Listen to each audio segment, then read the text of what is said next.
Russia has suggested the next round of face-to-face talks with Ukraine take place in Istanbul on Monday. For now, Kyiv has not confirmed its attendance. Moscow says it wants to present a memorandum outlining its conditions for a long-term peace settlement. On Wednesday, Russia's Foreign Minister Sergei Lavrov presented the U.S. Secretary of State those proposals during a telephone call. Turkey's president says the proposal from Moscow to meet should not be taken lightly. We can now bring in Patrick Bury, former British Army captain and NATO analyst. Thank you so much for joining us on the program today. Now, just this Thursday, Russia has announced that its army has captured 3 villages in Kharkiv. This as Moscow puts that proposal to meet on the table. Over the weekend, this past weekend, we saw Russia launched a huge aerial assault on Kyiv and other Ukrainian cities. Where are we in this conflict now? Who has the upper hand? Good afternoon. Well, Russia does have the momentum, both above in the air and on the ground.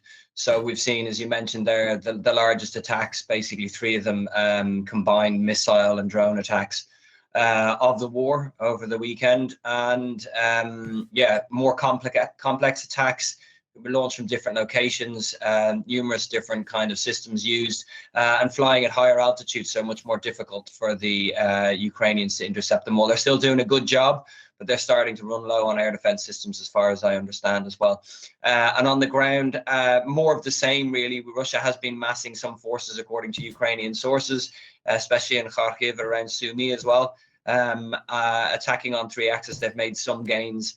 And there's some worries about the town of Pokrovsk further to the south in Donetsk as well. So the momentum is with Russia. It's not like a decisive breakthrough or anything like that, but they are flexing their muscles at the moment.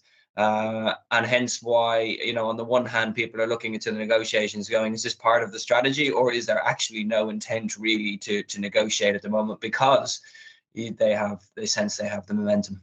And Patrick, is what we're seeing part of the spring-summer offensive as we typically see during this time of year? Yeah, usually we see something like this. It's too early to say, really, at the moment.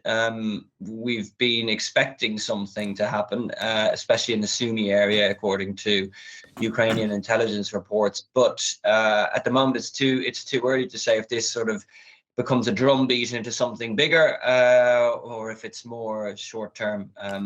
But certainly people have been waiting for a spring-summer offensive, so it would match that. A couple of days ago, we had a shift in tone from Berlin, where the new chancellor okayed Ukraine's ability to use Germany's long-range weaponry to strike targets inside Russia. How significant is this move, given that I believe the U.S. also authorized this under Joe Biden?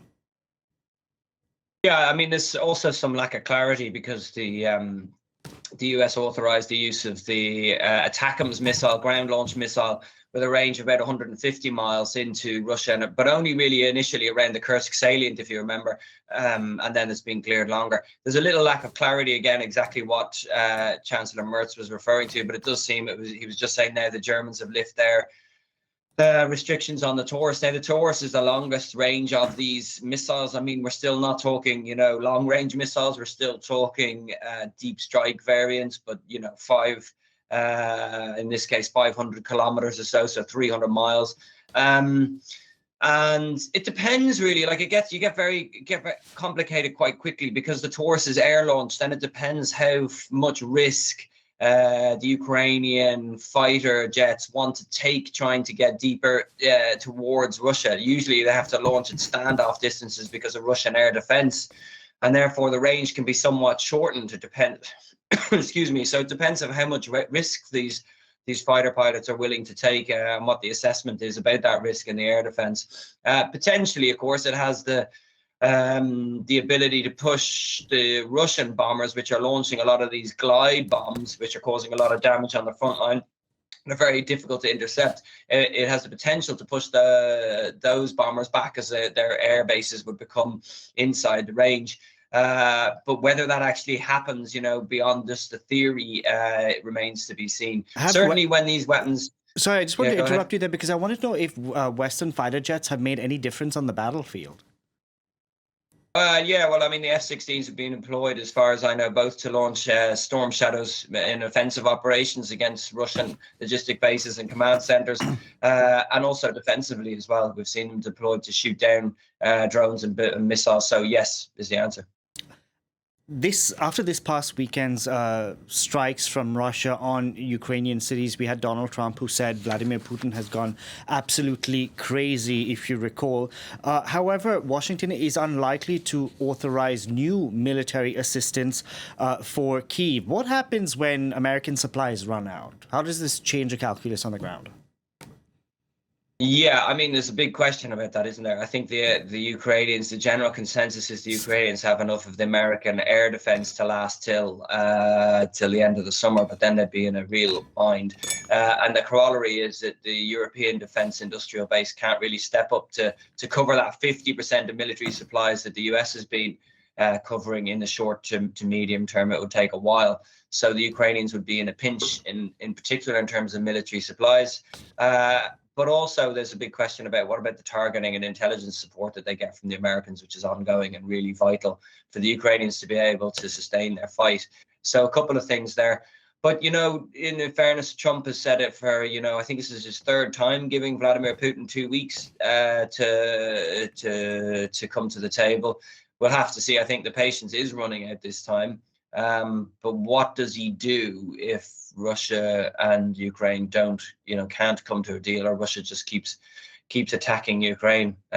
We'll just have to wait and see. But I think there's potentially a decision point coming. You know that there is a NATO summit that is going to be held next month. From what I understand, Ukraine has not been invited to that summit. The Americans have made it quite clear that Ukraine joining NATO is unrealistic. However, we have some within the military alliance who continue to say things like Ukraine's future lies within NATO. What are you hearing, amongst your circles? Does Ukraine have a future in NATO or doesn't it? Well, I don't think that's realistic in the short to medium term. No, put it that way. Okay. I don't. That's not really on the table, and I think the Ukrainians are coming around to that. Although they've obviously sought for it for a while. No, I don't think that's going to happen. Patrick Beery, thank you so much for joining us on the program today.